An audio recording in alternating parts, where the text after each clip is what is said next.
নমস্কার। দেখো আজকে শ্রাবণ মাসের প্রথম সোমবার। তো সোমবার আমি সকালবেলা উঠে স্নান করে আমি শিব ঠাকুরকে স্নান করিয়েছি। এটা আমার ঘরের শিব ঠাকুর। তো স্নান টান করিয়ে আমি আমার মতো করে যেমন পুজো করা হয় সেইভাবে পুজো করেছি। তারপর মন্দিরে গেছিলাম। মন্দিরের কোনো ছবি বা ভিডিও নেওয়া হয়নি। তো যাই হোক, তারপর দেখো সবাই শ্রাবণ মাসে গ্রিন চুড়ি পরছে, আমিও পরে নিয়েছি। দেখো তোমাদের সাথে শেয়ার করলাম আমার চুড়িটা। সবাই দেখে বলছে খুব সুন্দর খুব সুন্দর।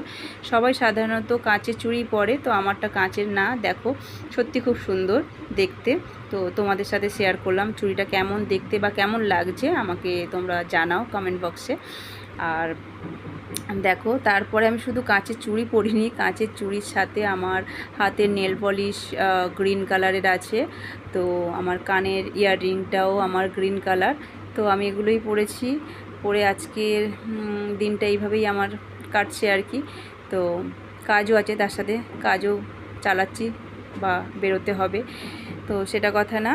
তো দেখো আমার নখগুলো দেখেও অনেকে বলে যে আমি আর্টিফিশিয়াল নখ, তো কিন্তু না, আমার নখগুলো অরিজিনাল। দেখো তোমাদের কেমন লাগছে আমার নখ এবং আমার চুড়ি।